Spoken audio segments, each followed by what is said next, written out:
Good morning. Or maybe it's not morning. I always forget to not say that. Anyway, it's beautiful. Although it's cold. I can't believe it. It's like 40 degrees out here. And what is it, May? I don't know what's going on. It's beautiful. I'm sitting by a stream. Birds are singing. It's incredible. Let me turn the camera around, see if you can see it. Oh, I don't know if I can do that while this is going. Anyway, I'll show you some pictures. I've been working a lot lately on understanding unconditional love. And as easy as that is to say, it's one of the most difficult concepts to comprehend, to actually get your head around. Uh, and it's one of the most famous things that's said about the divine, almost in any scripture. They try to picture it in so many different ways and describe it in so many stories. But I was trying to think about it this morning, because I don't know. I don't know if it's self-esteem or bad self-image, which might be the same thing, or what it is. But I sometimes feel like I've wandered so far from the divine in my life, and just really have looked under some rocks that maybe should have been left in place. But and so I sometimes struggle with that, and wonder, could there possibly be enough grace in the world, to cover all of those things in ourselves that we know that nobody else knows, as it were, as it is. And I really just heard a very different take in my meditation this morning that was so beautiful that, this idea of this universal love, it's not outside of ourselves, as we all know we'll discover, but it seems like for the most of our spiritual life, we feel like God is out there somewhere. And we have to go past that, of course.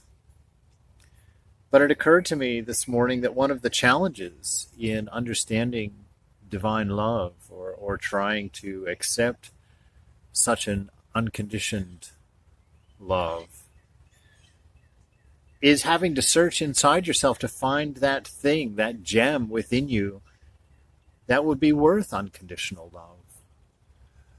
To know that there is in each one of us a spark, that image of the divine, that image of the beloved, that spark that is so infinitely valuable, so infinitely beautiful, so infinitely worth anything. And we have to find that. And by contemplating the divine love, by contemplating this notion of unconditioned love, it leads us there.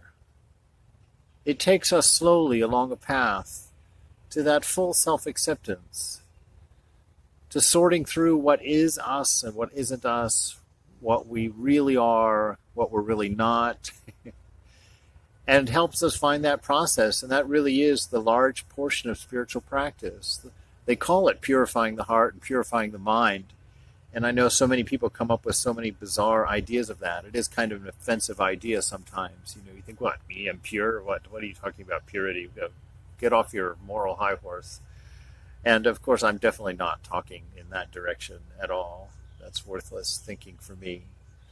But it's much more about finding that gem of life that's going to inspire you all the way through, that's going to prevent your spirit from getting old, that's going to prevent your attitudes from getting old.